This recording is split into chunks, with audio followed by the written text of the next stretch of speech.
तो हेलो जय हिंद दोस्तों, कैसे हो आप लोग। आज का मेरा छोटा सा एक वीडियो है लाभ और हानि यानी प्रॉफिट एंड लॉस। क्लास 8 के लिए यह मैं वीडियो बनाया हुआ हूँ। कोई भी क्लास अगर देखना चाहते हो तो देख सकते हो। जैसे यहाँ पे है अंक गणित का यह पहला भाग है। अंक गणित में बहुत सारे आते हैं, चक्रवृद्धि भी आए, क्रैमूल। जैसे क्रैमूल को अंग्रेजी में कॉस्ट प्राइस कहते हैं, इसको शॉर्ट में सीपी भी लिखा जाता है। कहता है क्रैमूल कि जिस मूल्य पर कोई वस्तु खरीदी जाती है, जिस मूल्य पर कोई वस्तु खरीदी जाती है उसे उस वस्तु का क्रैमूल कहते हैं। जिस मूल्य पर कोई वस्तु खरीदी जाती है उसे उस वस्तु का क्रय कहते हैं। जैसे यहाँ पे उदाहरण लिखे हैं, यदि कोई व्यक्ति 500 रुपया में कोई टेलीविजन खरीदता है तो उस व्यक्ति द्वारा खरीदे गए टेलीविजन का क्रय कितना होता है, 500 रुपया। जैसे कोई भी व्यक्ति जो है 500 रुपया में कोई टेलीविजन खरीदता है तो उस व्यक्ति द्वारा खरीदे गए वस्तु का क्रय कितना हो जाएगा, 500 रुपया। ठीक उसी तरह है, यदि कोई व्यक्ति 1000 रुपया में कोई साइकिल खरीदता है तो उस व्यक्ति द्वारा खरीदे गए साइकिल का क्रय कितना हो जाएगा, 1000 रुपया। मतलब कोई भी व्यक्ति सीपी कहता ही है उसको, कॉस्ट प्राइस, कि जिस मूल्य पर आप कोई वस्तु खरीदते हैं उस वह मूल्य आपका सीपी यानी कॉस्ट प्राइस अर्थात क्रय मूल्य कहलाएगा। तो हमारा क्रय मूल्य हो गया था। क्रय मूल्य किसे कहते हैं, हम लोग क्रय मूल्य समझ चुके थे, हमारा क्रय मूल्य हो चुका था। तो यहाँ पे हम लोग देखते हैं, अब आता है विक्रय मूल्य। तो विक्रय मूल्य को देखने के लिए सेलिंग प्राइस, इसको अंग्रेजी में कहते हैं एसपी कहते हैं। जिस मूल्य पर कोई वस्तु बेची जाती है उससे उस वस्तु का विक्रय मूल्य कहते हैं। सीधे सी फंडा है, आप लोग समझ जाओ। जैसे में पहला उदाहरण है, यदि कोई व्यक्ति 500 रुपए में कोई टेलीविजन बेचता है, जैसे मैं ही कोई टेलीविजन 500 रुपए में बेचता हूँ, तो उस टेलीविजन का विक्रय मूल्य, मेरे द्वारा बेची गए टेलीविजन का विक्रय मूल्य कितना हो जाएगा, 500 रुपया। ठीक उसी तरह यदि कोई व्यक्ति 1000 रुपए में कोई साइकिल बेचता है तो उस व्यक्ति द्वारा बेचे गए साइकिल का विक्रय मूल्य कितना हो जाएगा, 1000 रुपया। तो उसी तरह आपको जानना है। तो मेरा क्रय मूल्य विक्रय मूल्य हो गया था। अब मेरा था ऊपरी व्यय। तो ऊपरी व्यय कहता है कि वस्तुओं को उचित स्थान पर लाने में बस, रेल किराया, कुली को मजदूरी, रिक्शा भाड़ा तथा दुकान का किराया इत्यादि का देखभाल करने के लिए विक्रेता को जो व्यय करना पड़ता है वह सब ऊपरी व्यय कहलाता है। देखिए, इसको हम बारीकी से समझते हैं। मान लीजिए कि हम एक विक्रेता है, विक्रेता उसे कहते हैं जो कि इन्वेस्ट करता है व्यापारी की तरफ। तो मान लीजिए कि हम विक्रेता है, हम किसी थोक विक्रेता यानी जो होलसेलर दुकान है वहां से हम एक डिनर सेट 100 रुपया में खरीदते हैं। मान लीजिए कि हम डिनर सेट एक 100 रुपया में खरीदते हैं। अब उसको हमको बेचना है, हम अपनी दुकान में लाएंगे और बेचेंगे, क्योंकि होलसेल जहाँ पे थोक विक्रेता रहता है वहां से कोई भी व्यक्ति खरीदता है और जाकर कहीं पे बेचता है। तो हम वहां से खरीद लेते हैं 100 रुपया में। अब हमको अपने दुकान के पास ले जाना है, तो हमको दुकान तक लाने में 50 रुपया टैक्सी भाड़ा लगता है। ठीक है, हमको दुकान तक लाने में 50 रुपया टैक्सी भाड़ा लगता है। तो यानी हमारा टोटल कुल व्यय कितना हो गया, हमको कितना खर्च करना पड़ा, 150 रुपया। तो वही 150 रुपया जो हम खर्च किए और उसको ला करके हम अपनी दुकान पर 150 रुपया लिख देंगे। वैसे तो बढ़ा करके लिखेंगे क्योंकि मेरा मजदूरी भी है उसमें। तो 150 उस पर 50 रुपया बढ़ाया, यानी क्या हो गया, ऊपरी व्यय हो गया। ठीक है, यानी उस पर 50 रुपया बढ़ाया, क्या हो गया, हमारा ऊपरी व्यय हो गया। तो वही हमको यहाँ पे समझना है कि वस्तुओं को उचित स्थान पर लाने में बस, रेल किराया, यानी हम वस्तु को डिनर सेट खरीदे 100 रुपया में और टैक्सी किराया लाया लगाना है 50 रुपया। तो वही यहाँ पे है, वस्तुओं को उचित स्थान पर लाने में बस है, रेल किराया है, कुली को मजदूरी है, रिक्शा है, भाड़ा तथा दुकान का किराया, यानी हमको भाड़ा भी तो लगा। तो हम वही, जैसे यहाँ पे एक उदाहरण हमने लिया है, यहाँ पे मैंने एक उदाहरण लिया है। क्या है मेरा यह उदाहरण, जैसे लिया, यदि कोई विक्रेता, मान लीजिए कि हम ही विक्रेता है, 1000 रुपया में कोई डिनर सेट खरीदते हैं। हम डिनर सेट गए हैं किसी के पास, थोक विक्रेता जिस बहुत सारा बड़ा दुकान है, महाजन है जो बेचता है बहुत सारा, उसके पास गए और वहां से हम डिनर सेट थोक विक्रेता के यहाँ से, यानी थोक जो बेचता है उसके यहाँ से खरीदता, यानी मैं ही खरीदता। और दुकान में लाते समय, अपने दुकान में लाते समय उसका किराया हमें 40 रुपया देना पड़ता है। कितना रुपया, 40 रुपया। हम जो है किसी व्यक्ति के यहाँ से, मतलब थोक विक्रेता के यहाँ से, हम क्या है, विक्रेता है, और उसके यहाँ से डिनर सेट हम कितने रुपये में खरीदे, हम खरीदे कितने में, 1000 रुपये में खरीदे। अब हमको उसको ला करके अपने दुकान पर लादने में 40 रुपया खर्च लगता है। तो यहाँ पे 40 रुपया खर्च लगता है। तो उस विक्रेता द्वारा, यानी हमारे द्वारा डिनर सेट पर लगाया गया ऊपरी व्यय कितना हो जाएगा, 40 रुपया। क्योंकि हम 40 रुपया बढ़ाए हैं इसलिए हमारा कितना हो गया, ऊपरी व्यय 40 रुपया हो गया। ठीक है दोस्तों, मेरा क्रय मूल्य विक्रय मूल्य हो गया था। अब मेरा था ऊपरी व्यय। तो ऊपरी व्यय कहता है कि वस्तुओं को उचित स्थान पर लाने में बस, रेल किराया, कुली को मजदूरी, रिक्शा भाड़ा तथा दुकान का किराया इत्यादि का देखभाल करने के लिए विक्रेता को जो व्यय करना पड़ता है वह सब ऊपरी व्यय कहलाता है। देखिए, इसको हम बारीकी से समझते हैं। मान लीजिए कि हम एक विक्रेता है, विक्रेता उससे कहते हैं जो कि इन्वेस्ट करता है व्यापारी की तरफ। तो मान लीजिए कि हम विक्रेता है, हम किसी थोक विक्रेता यानी जो होलसेलर दुकान है वहां से हम एक डिनर सेट 100 रुपया में खरीदते हैं। मान लीजिए कि हम डिनर सेट एक 100 रुपया में खरीदते हैं। अब उसको हमको बेचना है, हम अपनी दुकान में लाएंगे और बेचेंगे, क्योंकि होलसेल जहाँ पे थोक विक्रेता रहता है वहां से कोई भी व्यक्ति खरीदता है और जाकर के कहीं पे बेचता है। तो हम वहां से खरीद लेते हैं 100 रुपया में। अब हमको अपने दुकान के पास ले जाना है, तो हमको दुकान तक लाने में 50 रुपया टैक्सी भाड़ा लगता है। ठीक है, हमको दुकान तक लाने में 50 रुपया टैक्सी भाड़ा लगता है। तो यानी हमारा टोटल कुल व्यय कितना हो गया, हमको कितना खर्च करना पड़ा, 150 रुपया। तो वही 150 रुपया जो हम खर्च किए और उसको ला करके हम अपने दुकान पर 150 रुपया लिख देंगे। वैसे तो बढ़ा करके लिखेंगे क्योंकि मेरा मजदूरी भी है उसमें। तो 150 उस पर 50 रुपया बढ़ाया, यानी क्या हो गया, ऊपरी व्यय हो गया। ठीक है, यानी उस पर 50 रुपया बढ़ाया, वो क्या हो गया, हमारा ऊपरी व्यय हो गया। तो वही हमको यहाँ पे समझना है कि वस्तुओं को उचित स्थान पर लाने में बस, रेल किराया, यानी हम वस्तु को डिनर सेट खरीदे 100 रुपया में और टैक्सी किराया लगा मेरा 50 रुपया। तो वही यहाँ पे है, वस्तुओं को उचित स्थान पर लाने में बस है, रेल किराया है, कुली को मजदूरी है, रिक्शा है, भाड़ा तथा दुकान का किराया, यानी हमको भाड़ा भी तो लगा।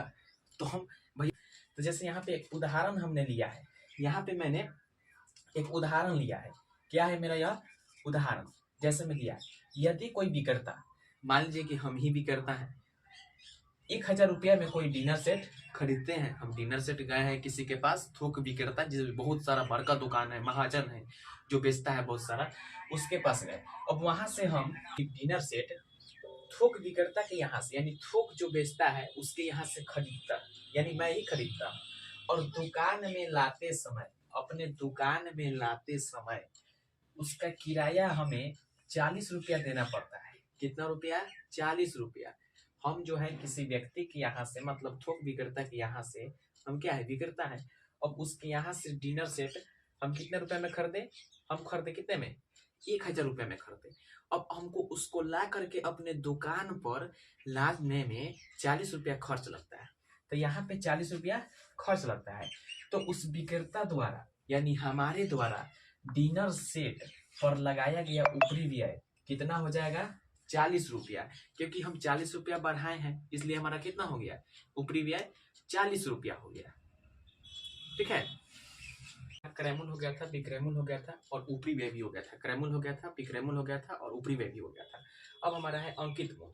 तो जैसे अंकित मूल कहता है कि हम कोई भी वस्तु जैसे बाजार से, जैसे विक्रेता की दुकान से यहाँ से खरीदा है, थोक विक्रेता के यहाँ से, जैसे 50 रुपये में खरीदते हैं और उसको लाते हैं, और उसको ला करके हमारा जो भी उस पर काट छाट करके मजदूरी मेहनत हम अपना निकाल करके जो हम उस पर अपना से बढ़ा देंगे वह ऊपरी व्यय कहलाएगा, और बढ़ा करके जो लिख देंगे वह अंकित मूल कहलाएगा। हम जैसे कोई भी वस्तु लाते हैं, डिनर सेट हो, पंखा हो, टेबल हो, कुछ भी लाते हैं, हम जैसे लाते हैं 100 रुपया में, और उस पर हम भाड़ा हो रहा, मजदूरी, नौकर चाकर कर देने के लिए, तो 50 रुपया उस पर बढ़ा देंगे तो कितना हो जाएगा, 150 हो जाएगा। तो उस पर 50 रुपया बढ़ाते हैं तो वह ऊपरी व्यय कहला जाता है। अब उस पर 150 लिख देंगे, अंकित कर देंगे, वह हमारा अंकित मूल्य, मार्केट प्राइस, यानी ग्राहक को उतना ही में हमको देना पड़ेगा। तो वही है हमारा अंकित मूल्य। वस्तु पर अंकित किया गया मूल्य अंकित मूल्य कहलाता है। इसे ही हम सच्ची मूल्य कहते हैं। अब जैसे यहाँ पे उदाहरण है, हम उसको देखते हैं। मतलब वस्तु पर अंकित मूल्य, जैसे आप भी कोई चीज जाइएगा खरीदने, यदि उस पर जो अंकित रहता है, जैसे जींस पर जाएंगे तो उस पर हमारा अंकित रहता है, तो उसे क्या कहते हैं, अंकित मूल्य कहते हैं। तो वही यहाँ पे कहता है उदाहरण में कि यदि कोई विक्रेता 100 रुपया में कोई गैजेट खरीदता है, कोई विक्रेता है, थोक विक्रेता के यहाँ से 100 रुपया में क्या खरीदता है, कोई गैजेट खरीदता है, और उस पर 50 रुपया बढ़ाकर, उस पर जो 50 रुपया बढ़ा देता है, यानी जो बढ़ाया यह ऊपरी व्यय हो गया, बढ़ाकर 150 रुपया उस गैजेट पर मूल्य अंकित कर देता है। यानी उस मार्केट में बिकेगा 150, 50 रुपया बढ़ाया तो ऊपरी व्यय, यानी अपना से ऊपर से कितना बढ़ाया, अब उसको लिख दिया, यानी अंकित कर दिया, फिक्स हो गया कि इतना ही में ग्राहक को देना है, तो उसको कह देते हैं अंकित मूल्य। तो इसे हम सच्चे मूल्य भी कहते हैं। तो इसलिए 100 रुपये में हम गैजेट खरीदे, 50 रुपया उस पर काट छाट के भाड़ा वाड़ा हो गया, तो 50 रुपया बढ़ाएंगे तो ऊपरी व्यय, यानी ऊपर से व्यय, ऊपर से खर्च हमको करना पड़ा, तो 150 हो गया। अब बाजार में वो बिकेगा कितना में, 150 में। अब जीएसटी ओएसटी टोटल जोड़ के, ठीक है।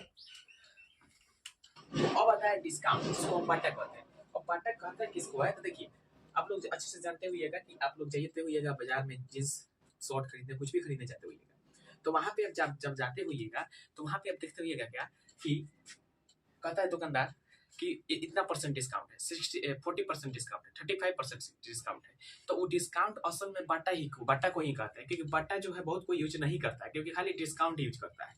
तो ठीक है, तो उसी को कहते हैं डिस्काउंट। मतलब किसी भी वस्तु के अंकित मूल्य पर, मान लीजिए कि यह हमारा क्या है, एक मान लीजिए कि हमारा एक हेडफोन, ठीक है, एक क्या है मेरा, एक मेरा क्या है, हेडफोन है, ठीक है, हेडफोन है, हेडफोन है, क्या है मेरा, एक हेडफोन है, क्या है मेरा, हेडफोन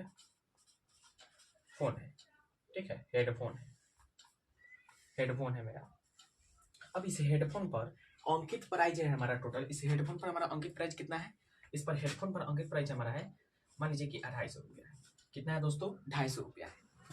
अब मान लीजिए कि हम गए इसको खरीदने, तो इसको कहेंगे अंकित मूल्य, कितना कहेंगे, अंकित मूल्य, ठीक है, मार्केट प्राइस। अब वह जो है इस पर डिस्काउंट करेंगे, यानी उस पर बाटा देगा कौन, दुकानदार। तो इस पर मान लीजिए कि 20% क्या देता है, बाटा देता है, अगर 20% डिस्काउंट है, तो हम इस पर 20% जो डिस्काउंट करेंगे, तो 250 माइनस 250 का 20/100, तो 20 बचे 100, 50 25 जीरो, यानी कितना हो गया, 200। तो 200 रुपये में हमको क्या मिल जाएगा, यह हमारा 200 रुपये में हेडफोन मेरा मिल जाएगा और गाना सुन लेंगे। तो वही है यहाँ पे कि 250 में था, इस पर अंकित मूल्य है 250। अब दुकानदार कहता है कि 20% डिस्काउंट, ए बबुआ बाटा ना कहो, डिस्काउंट थोड़ा समझेगा, तो हम लोग डिस्काउंट समझ लेते हैं, डिस्काउंट चर्चित है बहुत, ठीक है। मतलब कबीर दास एक अच्छा दोहा लिखे है कि जब तक आप किसी काम को करेंगे नहीं, तब तक आपको उससे कुछ प्राप्त होने वाला नहीं है। इसलिए कबीर दास लिखे हैं कि करत करत अभ्यास ते जरमती हो तो सुजान, रसरी आवाज जाते सिर पर परत निशान, ठीक है। तो यही यहाँ पे है, 250 में से जब 20% डिस्काउंट कर दिया लोग, क्योंकि लोग डिस्काउंट ही कराता है, खाली बाटा नहीं करता है। तो यही हमारा क्या हो गया, 250 माइनस 250 का 20/100, 20 बचे 100 कटा, पास से ही क्या हो गया, 50 हो गया, 250 में से 200 रुपये में हमारा उपलब्ध हो गया। तो जय हिंद दोस्तों। तो यहाँ पे हमारा यह वीडियो अब समाप्त होता है। यह हमारा लाभ हानि का पार्ट 1 का वीडियो था, और